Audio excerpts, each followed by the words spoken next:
Good morning बच्चों। आज मैं आप लोगों के सामने रासायनिक अभिक्रिया और समीकरण का पार्ट 4 लेकर आया हूं। लास्ट क्लास में लास्ट वीडियो में मैंने आप लोगों के सामने वो रासायनिक अभिक्रिया के प्रकार के बारे में पढ़ा था। रासायनिक अभिक्रिया का प्रकार खत्म हो चुका है। अब हम लोग एक नए टॉपिक के साथ डिस्कस करेंगे और उस टॉपिक का नाम है द्रव्यमान संरक्षण का नियम। तो चलिए देखते हैं नेक्स्ट टॉपिक।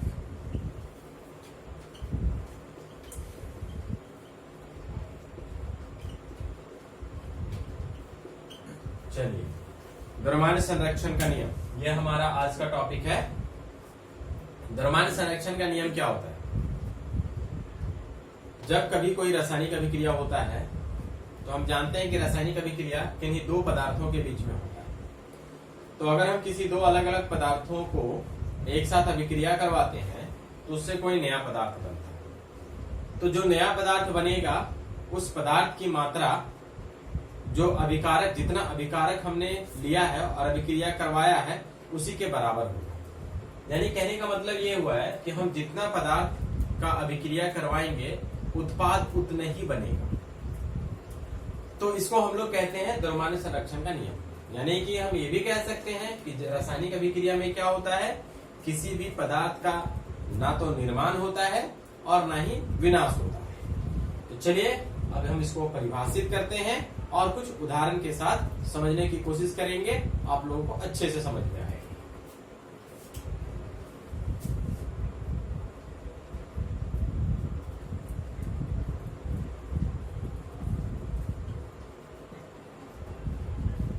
इस नियम के अनुसार किसी रासायनिक अभिक्रिया में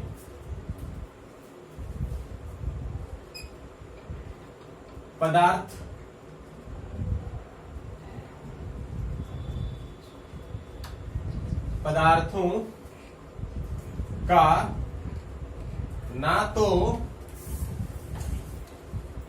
का ना तो निर्माण होता है और ना ही विनाश होता है।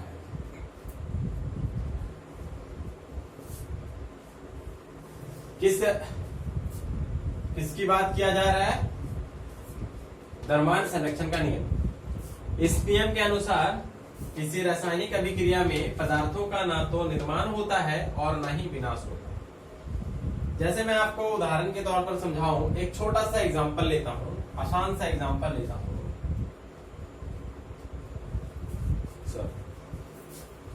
हमारे पास हाइड्रोजन है और ऑक्सीजन है। मैंने अभिक्रिया करवाया और ये क्या बन गया? H2O। देखिए, जब हम इसको संतुलित करते हैं तो यहाँ पे 2 आता है और इधर भी 2 आता है। संतुलित करने के नियम के बारे में जब मैं बताऊंगा तो विस्तार से इस पे डिस्कस करूंगा। आप यहाँ पे देख सकते हैं हाइड्रोजन के 4 परमाणु हैं और ऑक्सीजन के 2 परमाणु हैं। मैं मान लेता हूं अगर हम हाइड्रोजन 2 ग्राम इस्तेमाल करते हैं और ऑक्सीजन 1 ग्राम इस्तेमाल करते हैं और इस रासायनिक अभिक्रिया में ये दोनों पूर्ण रूप से प्रयोग हो चुका है, इस्तेमाल हो चुका है, तो जो जल बनेगा उस जल का जो द्रव्यमान होगा वह द्रव्यमान कितना होगा? 2 ग्राम और 1 ग्राम, 3 ग्राम जल का निर्माण होगा। एक और मैं उदाहरण देना चाहता हूं जो हमारे दैनिक जीवन से संबंधित है। आप कभी भी गेहूं लेकर और उससे आटा बनवाने के लिए दुकान में गए होंगे। तो जब हम गेहूं ले जाकर आटे वाली दुकान में ले जाते हैं आटा बनवाने के लिए, तो क्या होता है कि दुकानदार जो है वो क्या करता है, हमें 100 ग्राम 200 ग्राम कम देता है। मतलब जब मैं गेहूं से आटे बनवाता हूं तो पहले भी तोला जाता है और आटे बन जाने के बाद भी तोला जाता है और हमें कम दिया जाता है। और हम लोगों को ऐसा बोला जाता है, शायद ऐसा कुछ कुछ जगहों पे होता होगा, कहीं कहीं नहीं भी होता होगा, लेकिन मैं जब जाता हूं तो कभी कभी मेरे साथ कुछ दुकानदार लोग ऐसे बोलते हैं कि कुछ जो आटा है, गेहूं से आटा बनते समय क्या होता है, वो कहीं गिर जाता है मशीन में, कहीं चिपक जाता है, थोड़ी आटा जल जाता है, इस तरह का कुछ नहीं होता है। लेकिन मैं बताऊं कि रासायनिक अभिक्रिया में ऐसा कुछ नहीं होता। और भी मैं दूसरा उदाहरण इस तरीके से ले सकता हूं, चाहे कितना भी रासायनिक अभिक्रिया लूं, जितना पदार्थ अभिक्रिया में भाग लेता है उत्पाद उतना ही बनता है। तो रासायनिक अभिक्रिया में एक और चीजें मैं बता दूं कि ये जो तीर का जो निशान है, इसके बाईं तरफ जो दोनों चीजें लिखा हुआ है, जो अभिक्रिया करता है, जो अभिक्रिया में भाग लेता है, उसको अभिकारक कहते हैं। और अभिक्रिया के पश्चात जो बनता है उसको उत्पाद बोला जाता है। तो आपको समझ में आ गया होगा कि द्रव्यमान संरक्षण का नियम क्या है और ये क्या कहता है। ठीक है, द्रव्यमान संरक्षण का नियम जो है ये कहता है कि किसी भी रासायनिक अभिक्रिया में पदार्थ का ना तो निर्माण होता है और ना ही विनाश होता है। मतलब रासायनिक अभिक्रिया ये है, इसमें जितना पदार्थ अभिक्रिया करेगा आपस में, ये दोनों मिलकर के उतने ही मात्रा में उत्पाद का निर्माण करेगा। तो बच्चों आप इसे नोट कर सकते हैं, आपको समझ में आ गया होगा। ये तीर की जो बाईं तरफ की जो पदार्थ लिया गया है वो अभिकारक है और ये बाईं तरफ जो है ये आपका उत्पाद है। अब मैं चलता हूं रासायनिक समीकरण का संतुलन या समीकरण को संतुलित करने के नियम। आप इसे नोट कर लीजिए।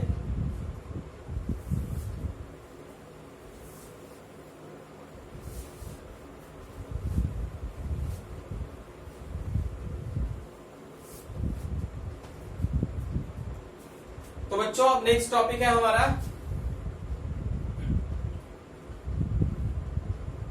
रासायनिक समीकरण को संतुलित करने का नियम।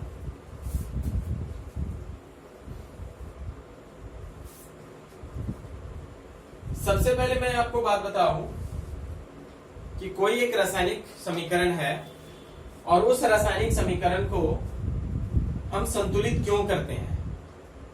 तो सबसे पहले मैं एक समीकरण लिखता हूं,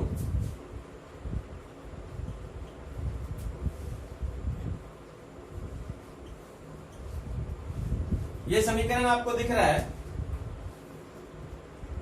आयरन को वाष्प, जलवाष्प बोलिए या जल बोलिए, के साथ अगर अभिक्रिया करवाया जाता है तो आयरन ऑक्साइड और हाइड्रोजन मुक्त होगा। अभी अभी हमने पढ़ा इसके लास्ट क्लास में, इसमें इससे पहले थोड़ी देर पहले, कि रासायनिक अभिक्रिया में पदार्थ का ना तो निर्माण होता है ना ही विनाश होता है। अब आप थोड़ा सा सोचिए, ये जो यहाँ पे लिखा हुआ है लोहा, आयरन, अभिक्रिया करने के पश्चात Fe3 हो जाता है। ये रासायनिक अभिक्रिया में आयरन बढ़ कैसे गया, हमारे पास तो अभी तक तो था नहीं। तो इसी समस्या को ठीक करने के लिए, सुलझाने के लिए हम लोग रासायनिक समीकरण को संतुलित करते हैं। तो इस रासायनिक समीकरण को संतुलित करने के लिए बहुत सारे नियम दिए गए हैं। मैं उन सब नियमों को अपने तरीके से समझाने की कोशिश करूंगा। सबसे पहले मैं आपको बता दूं कि हम कैसे चेक करेंगे कि कोई रासायनिक समीकरण संतुलित है या नहीं है। तो उसके लिए हम लोग क्या करते हैं, जो तत्व या यौगिक तत्व या पदार्थ अभिक्रिया में भाग लेता है उसके नाम को पहले लिख लेते हैं। जैसे तत्व का नाम, इधर हो गया अभिकारक और इधर हो गया उत्पाद। तत्व कौन कौन सा है, आयरन है, हाइड्रोजन है और ऑक्सीजन। देखिए अभिकारक में कितना आयरन है, तो 1 है। हाइड्रोजन कितना है, 2 है। ऑक्सीजन कितना है, तो 1 है। उत्पाद में आयरन कितना है, 3 है। हाइड्रोजन कितना है, 2 है, और ऑक्सीजन अगर हम देखते हैं तो ये 4 है। तो मैंने अभी पढ़ा है द्रव्यमान संरक्षण के नियम में कि जितना पदार्थ अभिक्रिया में भाग लेगा उतना ही उत्पाद बनेगा। तो यहाँ पे आयरन 1 है, 3 कैसे हो गया? यानी कि उत्पाद में मात्रा बराबर होनी चाहिए थी। हाइड्रोजन 2 है तो 2 है। चलिए, हाइड्रोजन जो है अपने नियम का पालन कर रहा है। ऑक्सीजन यहाँ पे 1 है, ये 4 हो जाता है। तो यही सबसे बड़ी समस्या है। तो सबसे पहले आप अगर इस तरीके से एक चार्ट बना लेंगे, ये चार्ट हमेशा बनाने की जरूरत नहीं है, आप एक बार बनाएंगे, 2 बार बनाएंगे, जब आप सीख जाएंगे तो आपको ये सब बनाने की जरूरत नहीं पड़ेगी। ठीक है, मैं आपको नियम नहीं लिखवा रहा हूँ, मैं आपको डायरेक्ट तरीका बता रहा हूँ, और उस तरीके को आप ध्यान से सुनिए। अगर आप चाहें तो उसमें नोट भी कर सकते हैं। अगर हम बात करें तो ये हमारा रूल नंबर 1, ये आपका रूल नंबर 1 हो जाता है कि हम सबसे पहले कैसे चेक करेंगे कि कोई भी रासायनिक अभिक्रिया वो संतुलित है या नहीं है। तो आपने देख लिया और इससे हमें पता चल गया कि हमारा रासायनिक अभिक्रिया जो है वो संतुलित नहीं है। सबसे पहले सेकेंड नंबर में रूल नंबर 2 क्या कहता है? रूल 2 में कहता है कि आपको जो भी अभिक्रिया दिया गया है समीकरण के रूप में और कहा गया है कि आप उसे संतुलित कीजिए, तो इसके रूप को आपको बदलना नहीं है, इसमें कोई छेड़छाड़ नहीं करना है। तो इसमें कोई छेड़छाड़ ना हो इसलिए हम लोग क्या करते हैं, इन सभी को एक बॉक्स में बंद कर देते हैं।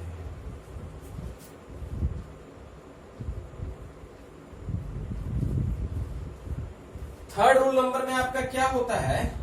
रूल 3, आप इसे नोट करते जाइएगा। ठीक है, थर्ड नंबर में क्या किया जाता है, आप इसे संतुलित करने के लिए जो भी नंबर बैठाएंगे वह सारा नंबर इस बॉक्स के बाईं तरफ होगा, दाईं तरफ नहीं होगा, बॉक्स के अंदर भी नहीं होगा, बॉक्स के बाहर होगा, और किस साइड होगा? बाईं तरफ होगा। तो चलिए अब इस रूल का प्रयोग करते हैं। रूल 3, सबसे पहले देखें कि इसमें हाइड्रोजन तो रूल नियम का जो है पालन कर रहा है, आयरन और ऑक्सीजन नहीं करता है। तो सबसे पहले हम लोग क्या करेंगे, इसको बैलेंस करने की कोशिश करेंगे। और बैलेंस किसको करेंगे? आपकी मर्जी, आप किसी को भी कर सकते हैं, कहीं से भी स्टार्ट कर सकते हैं। सबसे पहले मैं देखता हूं कि यहाँ पे उत्पाद में आयरन जो है वो 3 है और यहाँ पे 1 ही है। तो क्यों ना अगर हम इसे 3 से मल्टीप्लाई कर दें तो ये तो आयरन इक्वल हो जाएगा दोनों साइड। तो मैंने बताया था अभी कि जो भी नंबर से हम अगर मल्टीप्लाई करेंगे तो लेफ्ट साइड होगा। तो चलिए हमने यहाँ पे 3 लिख दिया। देखिए यहाँ पे आयरन 3, यहाँ पे भी आयरन 3। चलिए आयरन का काम तमाम हो गया, कंप्लीट हो गया। अब हम लोग चलते हैं ऑक्सीजन। ऑक्सीजन देखिए यहाँ पे 4 है, इधर 4 है, इधर कितना है? 1 है। तो क्यों ना इसमें भी 4 से मल्टीप्लाई कर दिया जाए। तो जब मैं इसे 4 से मल्टीप्लाई करता हूं तो हमें कुछ ऐसा मिलता है जैसे कि ये तो ऑक्सीजन, चलिए यहाँ पे 4 हुआ, यहाँ पे 4 हो गया, ऑक्सीजन का भी खत्म हो गया काम, इसका भी खत्म हो गया, लेकिन कुछ डिस्टर्बेंस आ गया। डिस्टर्बेंस क्या हुआ? देखिए जब मैंने ऑक्सीजन में 4 से मल्टीप्लाई किया तो ऑटोमेटिकली हाइड्रोजन में भी 4 से मल्टीप्लाई हो गया। तो हाइड्रोजन में 4 से मल्टीप्लाई हो गया तो 8 हो गया, और इधर हाइड्रोजन 2 है। तो इसको क्या करना पड़ेगा? इधर भी 4 से मल्टीप्लाई कर देते हैं, यानी कि यहाँ पे हम लोग 4 लिख देते हैं। तो अब ये टोटल हो गया कितना? 8 हो गया। अब देखिए ध्यान से, यहाँ 3, यहाँ भी 3, यहाँ 4 टू द 8, इधर भी 4 टू द 8, यहाँ पे देखिए 4, यहाँ पे भी 4, यानी कि ये पूरी तरीके से संतुलित हो चुका है। आप इसे नोट कर लेंगे, क्योंकि मैं थोड़ा सा रूल और ये जो है इसे मिटाऊंगा, इसके आगे की प्रोसेस को मैं बताऊंगा। ये था रूल नंबर 3। अब हमारे पास आता है रूल नंबर 4। रूल नंबर 3 तक हमने डिस्कस किया था, रूल आता है 4। रूल नंबर 4 में क्या कहता है कि ये जो बॉक्स है, आप बॉक्स को हटा दीजिए, अब बॉक्स का कोई काम नहीं, और इसे ढंग से सजा के लिख दीजिए। 3Fe प्लस 4H2O, एरो का साइन, एरो जो है वो अभिक्रिया को दर्शाता है, Fe3O4 प्लस 4H2। चलो बच्चों आगे चलते हैं। देखिए अब आपके माइंड में आया होगा कि समीकरण तो संतुलित हो गया, दोनों साइड बराबर हो गया। जी बिल्कुल, समीकरण संतुलित हो चुका है, लेकिन इसमें थोड़ी सी चीजें रह गई है। वो क्या है कि जब भी रासायनिक अभिक्रिया हो रहा है तो किस किस के बीच रासायनिक अभिक्रिया हो रहा है? ठोस का द्रव के साथ, द्रव का गैस के साथ। कहने का तात्पर्य यह है कि ये जो अभिक्रिया में जितने भी पदार्थ भाग ले रहे हैं, इन सभी पदार्थों के अवस्था को दर्शाना है। अवस्था में मैं थोड़ा सा आपको बता दूं, अगर कोई भी पदार्थ अभिक्रिया में जो भाग ले रहा है वो ठोस है, तो ठोस के लिए हम लोग संकेत लिखते हैं S, यानी कि लोहा। आप सोचिए ये लोहा किस रूप में है? ठोस के रूप में, तो हम इसे S से सूचित करते हैं। अब देखिए कोई पदार्थ अगर द्रव के रूप में है तो हम लोग इसके लिए क्या सूचित करेंगे? तो इसे सूचित करेंगे लिक्विड L से। मैंने इसे L से सूचित कर दिया। कोई पदार्थ अगर गैस के रूप में है तो इसे, इसके लिए हम लोग क्या सूचित करेंगे? इसके लिए सूचित करेंगे हम लोग G। और एक चीजें आता है, एक और अवस्था है, और वो अवस्था है आपका एक्वा। इसे सूचित करते हैं AQ, एक्वा AQ।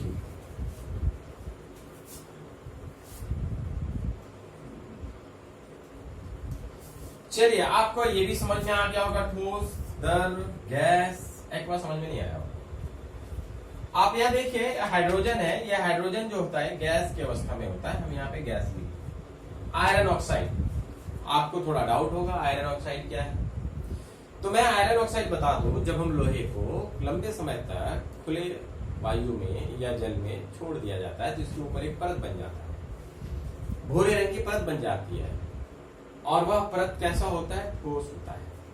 तो हम यहाँ पे भी क्या लिखेंगे? S लिखेंगे। चलिए सब कुछ कंप्लीट हो गया। अभी भी आपके माइंड में एक सवाल रह गया है, और वो क्या है? एक्वा। एक्वा का मतलब क्या होता है? एक्वा का मतलब है जब कोई भी पदार्थ द्रव के रूप में होता है, लेकिन वह द्रव प्योर नहीं है। प्योर नहीं मतलब शुद्ध नहीं है, वह मिश्रण के रूप में है, तो आप उसमें एक्वा लिखें। जैसे कि नमक में अगर हम चीनी को घोल देते हैं तो नमक ना तो प्योर नमक रहा, जल ना तो प्योर जल रहा, लेकिन वो घुल गया और एक नया पदार्थ बनाया जो कि मिश्रण है, तो हम उसके लिए क्या लिखेंगे? AQ लिखेंगे। AQ भी तरल पदार्थ को ही दर्शाता है, लेकिन वैसे तरल पदार्थ जो शुद्ध रूप में नहीं है, यौगिक के रूप में है, मिश्रण के रूप में है, उस फॉर्म में अगर कोई भी तरल पदार्थ रहता है तो हम एक्वा लिखते हैं। तो आपको समझ में आ गया होगा कि एक्वा का क्या मतलब होता है। आगे मैं इन सभी रासायनिक समीकरण में अगर कहीं सवालों में इस तरह का कोई पदार्थ आता है तो मैं वहां पे एक्वा का भी इस्तेमाल करूंगा। तो ये था आपका रासायनिक अभिक्रिया को संतुलित करने का नियम। बहुत ही आसान तरीके से मैंने आज आपको समझाने की कोशिश किया। तो अब मैं आपको बता दूं,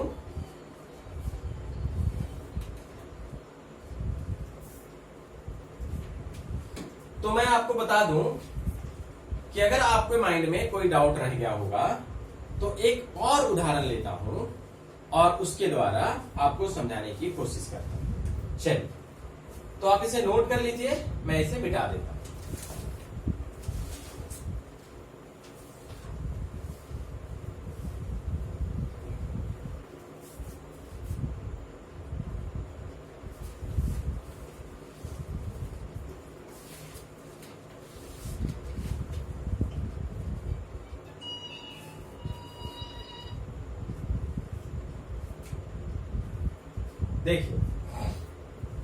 देखिए बच्चों, ये जो आपका यहां पे समीकरण दिया गया है, इस समीकरण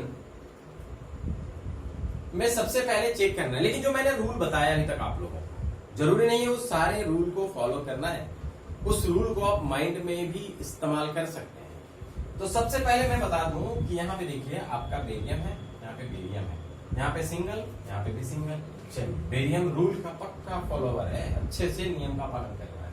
क्लोरीन यहाँ पे 2 है, क्लोरीन यहाँ पे सिंगल है, ये तो नियम का पालन ही किया। इसका मतलब मुझे पता चल गया कि हमारा ये रासायनिक अभिक्रिया पूरी तरीके से संतुलित नहीं है। अब हमें इसे संतुलित करना है। तो संतुलित करने के लिए मैं इसके नीचे इस्तेमाल करता हूं संतुलित रासायनिक समीकरण। देखिए इसके नीचे लिखता हूं, मैंने बहुत सारा नियम बताया था कि जो भी नंबर हम लिखेंगे वह कोई भी तत्व या यौगिक होगा उसके बाईं तरफ इस्तेमाल करेंगे। मैंने वही समीकरण यहाँ पे लिख लिया और लिखने के बाद देखो यहाँ क्लोरीन है, यहाँ पे क्लोरीन है, क्लोरीन यहाँ पे डबल है, क्लोरीन यहाँ पे सिंगल है, मैंने यहाँ पे 2 लिख दिया, क्लोरीन 2 बन गया। दोनों तरफ क्लोरीन रूल फॉलो कर लिया, क्लोरीन के लिए बैलेंस हो गया। जैसे ही मैंने क्लोरीन के लिए 2 यहाँ पे बैठाया, हाइड्रोजन डबल हो गया। चलिए यहाँ पे हाइड्रोजन देखिए डबल है, ऑटोमेटिकली करेक्ट हो गया। चलिए हाइड्रोजन का भी काम बन गया। और क्या क्या जरूरत है? बेरिलियम का हो गया, क्लोरीन का हो गया, हाइड्रोजन का हो गया। सल्फर यहाँ सिंगल, सल्फर यहाँ सिंगल, ऑक्सीजन यहाँ पे 4, तो ऑक्सीजन इधर पे 4, यानी कि यह रासायनिक अभिक्रिया मेरे लिए संतुलित हो गया। कितना आसान। आपने जो भी रूल पढ़ा वो रूल सारा लिखने की जरूरत नहीं है, वो सारा माइंड में कैलकुलेशन करना। अब मैं आपको बताता हूँ, देखिए बेरियम क्लोराइड लिक्विड के फॉर्म में होता है, लेकिन ये एक यौगिक है, ये प्योर वाटर नहीं है, इसलिए इसके लिए हम क्या इस्तेमाल करेंगे? AQ। सल्फ्यूरिक एसिड ये भी एक यौगिक है, इसके लिए भी हम लोग AQ इस्तेमाल करेंगे। बेरियम सल्फेट ये भी AQ होगा। HCl ये भी लिक्विड होता है, इसलिए हम लोग इसको AQ। तो यहाँ पर जितने भी यौगिक हैं सब एक्वा के फॉर्म में है। तो आपको समझ में आ गया होगा कि यह जो रासायनिक अभिक्रिया है वह किस तरीके से संतुलित किया जाता है। संतुलित करने के साथ साथ आपको इसमें इसकी अवस्था को भी दर्शाना जरूरी है। उम्मीद करता हूं आपको अच्छे से समझ में आया होगा। आज के लिए मैं अपनी वीडियो को यहीं पे समाप्त करता हूं, फिर नए टॉपिक के साथ अगले दिन मैं आप लोगों के सामने प्रेजेंट होऊंगा। धन्यवाद। आप हमारे वीडियो को लाइक और सब्सक्राइब करते जाइए।